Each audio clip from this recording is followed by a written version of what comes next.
नमस्कार, मी गायत्री आणि तुम्ही ऐकत आहात द पर्पल चॅप्टर. मागील भागात आपण ध्येययुक्त जीवन या विषयावर सुरुवात केली होती.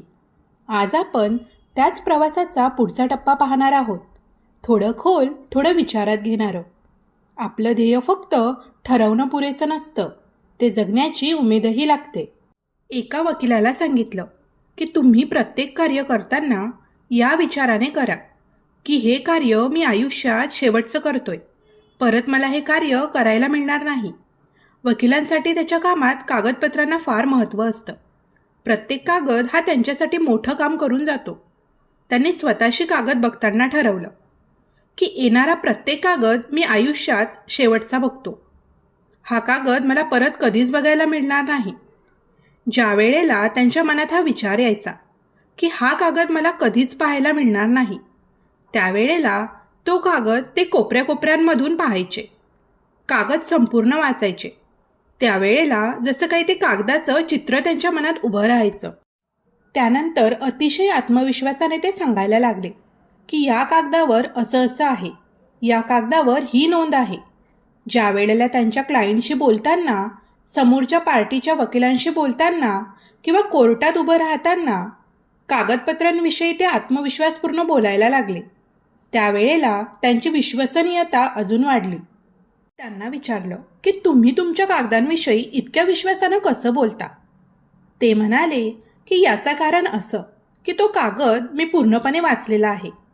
त्या फाईलमध्ये 3 नंबरच्या पानावर हे असंच लिहिलं आहे, हे मी विश्वासाने सांगू शकतो.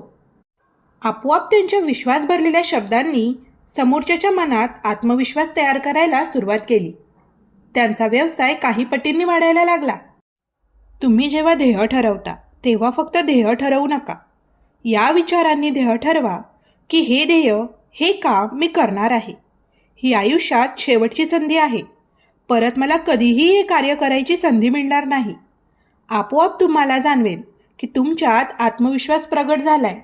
त्या पलीकडे जाऊन जर तुम्हाला अफाट आणि अचाट काम करायचं असेल तर तुमच्या आयुष्यातला सर्वोच्च उद्देश, तुमचं ध्येय घ्या. ज्या क्षणी तुम्ही तुमच्या ध्येयाला सर्वोच्च प्राधान्य देता, तुमच्या जीवनात तुमचं ध्येय गाठण्याशिवाय काहीच महत्त्वाचं नसतं. त्यावेळेस तुम्ही अफाट आणि अचाट असं कार्य करून जाता, अफाट पराक्रम करता. कार्य करताना तुम्हाला वाटत पण नाही की तुम्ही इतकं मोठं कार्य केलं आहे, पण समोरचे मात्र अचंबित होतात. ज्या ज्या लोकांनी आश्चर्य वाटावे असे कार्य केली, त्याच्यामागे त्यांच्या मनातील भावना हेच मुख्य कारण होतं. त्यांच्या मनातील भावनाच इतकी मोठी होती की त्या भावनेपोटी भीती, मला जमणार नाही, हे कुठल्या कुठे निघून गेले. एक उदाहरण आपण इतिहासात वाचलं असेल. हिरकणी नावाची बाई गडावर अडकली होती. रिवाजाप्रमाणे संध्याकाळी गडाचे दरवाजे बंद झाले. तिचं बाळ मात्र गडाच्या पायथ्याशी असलेल्या गावात होतं. तिला कळून चुकलं होतं की मी रात्री बाळाजवळ गेले नाही तर बाळ उपाशी राहील, बाळाला दूध मिळणार नाही. ती हिरकणी तो बुरुज का उतरली? कारण तिच्या मनात बुरुज उतरणं हे ध्येय नव्हतं. ज्यावेळी तुम्ही तिला सांगाल की आम्ही तुला एवढं बक्षीस देऊ, तुझं नाव बुरुजाला देऊ, तू हा बुरुज उतर, ती उतरू शकणार नाही.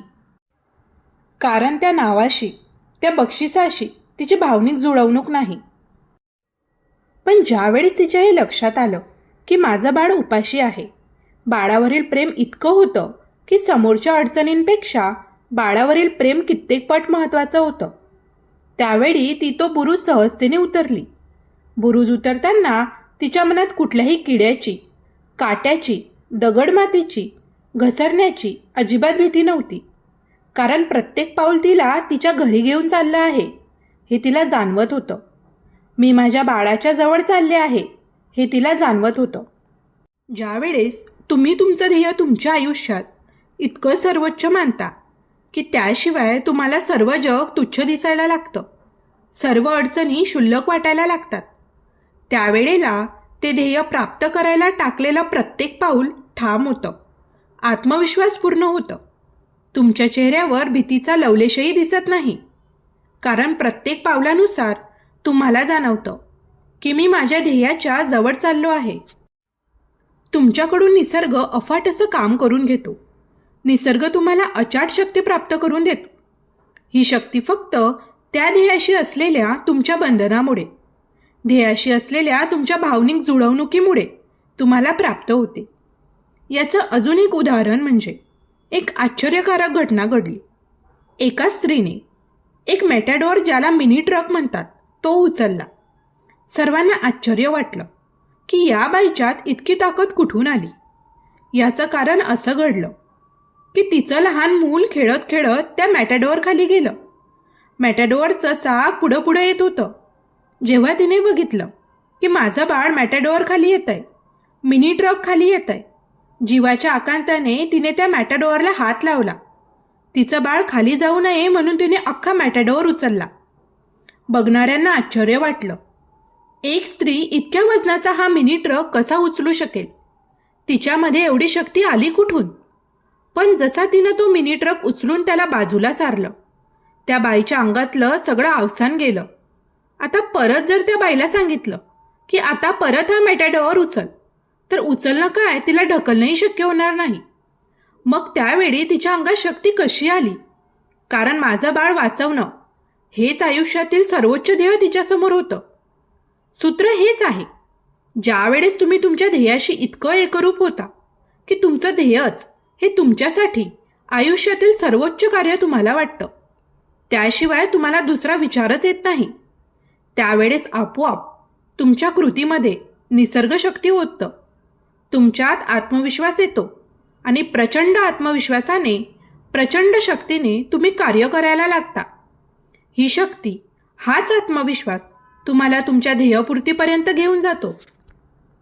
ध्येय म्हणजे फक्त एक स्वप्न नाही, तर ते आपल्या आयुष्याला दिशा देणारं उजेडाचं किरण असतं. ध्येय असलं की अडचणी छोट्या वाटतात आणि प्रत्येक दिवस अर्थपूर्ण होतो.